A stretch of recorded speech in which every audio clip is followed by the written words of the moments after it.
My name is Andreas Petzold. I'm, as Jaco mentioned, working at Research Center Jülich, and together with Ari Asmi from the University of Helsinki, we are coordinating the ENVRI project. As you just heard, the community of environmental research infrastructures provides a lot of data and services and research products, we prefer to call it research products, from all compartments of the complex Earth system. And this not only since recently, but some of them are existing since quite a long time, and most of them are mature and are operational.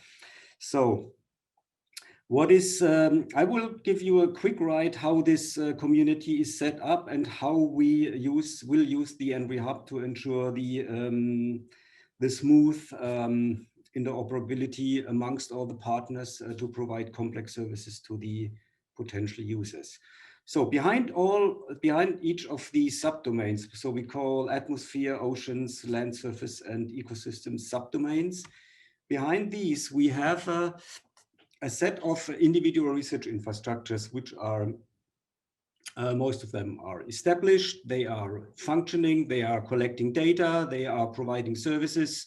So they are well alive individual RIs on their own. And what we aim now for in ENVI is to bring them together to provide input on with a more complexity which we need for true interdisciplinary science. The difficulty we have to deal with is that in history and even today, we have different ways of how to access research infrastructure. So I give here an example from the atmospheric domain, since I'm an atmospheric scientist by training and still by exercise when I find time to do some science. It happens occasionally. So we have individual researchers, we may have citizens, we may have industry partners. They all want to get information of data on services provided by the research infrastructures. Today, they will contact them directly via their web interfaces or via machine actionable interfaces. We may also see let's say institutional users like the Copernicus Earth Observation System, here as an example with the Atmosphere Monitoring Service.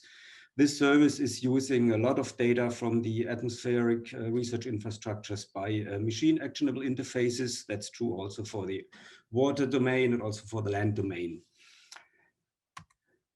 With the ENVRI Hub, we want to establish another access, which is not existing now, where users can access the full atmospheric subdomain and get, let's say, combined information from various research infrastructures on the common topic.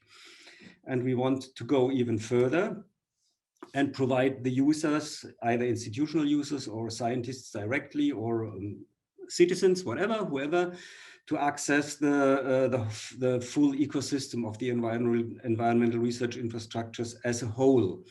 So, and the gray dotted line kind of circumvents what we see as the functionality of the ENVRI Hub. So this is what we are aiming for. It's a rather complex and challenging journey we started. Okay, so the strategic concept, now it's getting a bit more technical. So we leave the more descriptive part and get a bit more into detail. So currently we have a set of research infrastructures, 14 in total. They all run data centers, one or more than one. And actually the users, you see on the right, they access the research infrastructures traditionally by direct channels, whatever that is. Either machine actionable, either as human interfaces, whatever.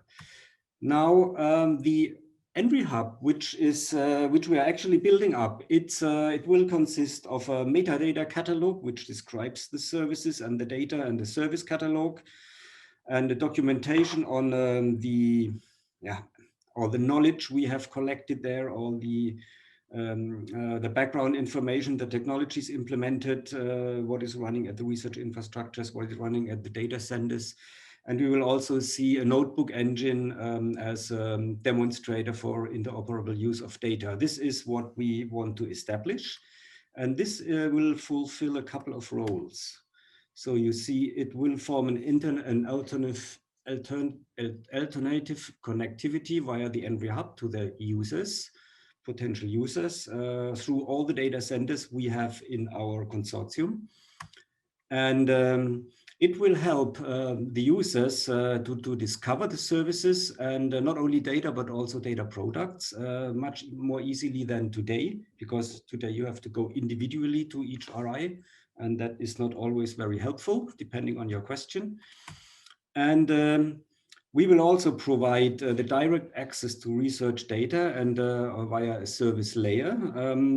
And again, it is working already on the level of individual research infrastructures, but not on the cluster as a whole, and not even on the subdomains. That's something which has to come.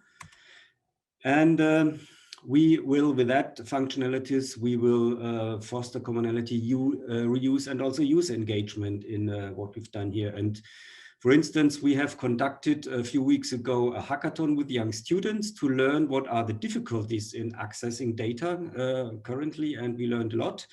And we actually are in the way to implement improvements and think about solutions to circumvent the obstacles they have identified. And at the end of the whole project, we want to run another hackathon and see if we did a good job or not. But that's so far, that is the concept we are after. So the ENVRI Hub will have 3 main pillars. And that came up in the development and discussion in the course of the first half of the project. The center, this is in the middle, the center is the catalog of services, or the ENVRI catalog in short, which will be the direct connection to the European Open Science Cloud. And that is where all the discussion started. It will be designed mainly as a machine actionable interface to the ecosystem. You will hear more in a minute by a presentation by Keith Jeffrey. In that catalog, we will catalog all research infrastructures in our domain with the providing access to the data sets via metadata search, and also have a machine actionable interface to users. This central pathway will be accompanied by a human interface, because we need something like a shopping window, if you wish. And here, this is what we will set up with our knowledge base, which will allow a quick discovery of data, services, and assets. And this is also where we will have the documentation accessible and will provide sharing of engineering practices and technologies and what kind of knowledge we have gained here. And the final part is what I mentioned with the notebooks. We will offer in our demonstrator use cases, scientific use cases or demonstration cases on the basis of Jupyter notebooks, and to offer users an interaction with us and to develop solutions and to build up virtual research environments on a demonstration level. And this will be continuously developed. So let me start briefly with the knowledge base as number 1. The human interface, as I said, this will be allowed by simple search functionalities, a quick discovery of data and content, of technologies implemented and others. We will have a platform to share practices where you can search for solutions for common problems which you encounter, or you can provide solutions for a problem you have encountered and you have solved and you want to let us know. So this is really a collaboration platform. And we think by offering that, we can really enhance collaboration, not only within the environmental scientists, but also among communities, for instance, with the life science communities, with the social sciences communities, and other users of our data and services. This is already existing in a demonstration version, and we are now building the layer on top, which is connecting the various building blocks. The ENVRI catalog, I will be very brief because you will hear more on that. It's this machine actionable interface for cataloging all the RIs in our domain. And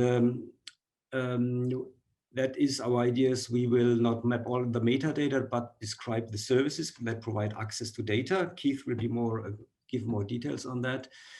And it's a starting point for accessing our RIs via metadata search. And finally, this is the interface to the European Open Science Cloud and also to other big users. It is the heart of the system, to say. And the use cases, they will be set up just to show what we can achieve once we really, let's say, enhance interoperability of data use. So here, this will be set up to highlight added value from what we are offering here. These will be made accessible as executable demonstrators in virtual research environments, and which will be based on the Jupyter notebooks, as I mentioned. And to give you a flavor, what we are planning is, or what is actually in preparation, it's more than a planning. The atmosphere and ocean domains will develop a demonstrator on the so-called essential climate variables, which allow you to question or to query all the research infrastructures for essential variables describing the state of our system. And we will also work on a dashboard on the state of the environment where you can really collect hard information, high quality information on, for instance, the state of the environment in the place you are living or in the place you are interested in. That is currently developed in the course of EOSC Future project. And we will have also some more focused projects, like for instance, from the biodiversity domain, they are working on a combined project on soil moisture, very prominent if you look at the past 3 years, so that's very relevant information. And also a big project is going on the tackling biodiversity in a changing climate, a very important question. And with these scientific highlights, we think we can show and demonstrate the added value we try to provide with the ENVRI fair products at the end of the project running time. So to do all that, to manage all that, we have identified a set of technical foci where we target different technical problems and develop solutions. And the presentations coming afterwards are organized along that line. So the first technical focus is, of course, on the ENVRI catalog, which is the central element of the ENVRI Hub, and then on the implementation of AAI techniques for federated access in alignment with GDPR rules. We have a big work on PIDs, identification types and registries. You will hear more on that, and triple stores and data storage. And finally, we deal, of course, with a highly important topic on the certification licenses, citation and usage. More on that in a specific presentation. And I want to finish with a statement that the ENVRI Hub architecture, as I showed it to you, is designed in anticipation of the interoperation of our cluster with the European Open Science Cloud. And besides that, it is intended to act as key platform for users and developers planning to include our services in their workflows, which will be offered. So in that respect, I hope I could give you a direction that you can follow the coming presentations, which give you then more detailed aspects to the various technical foci. Thank you.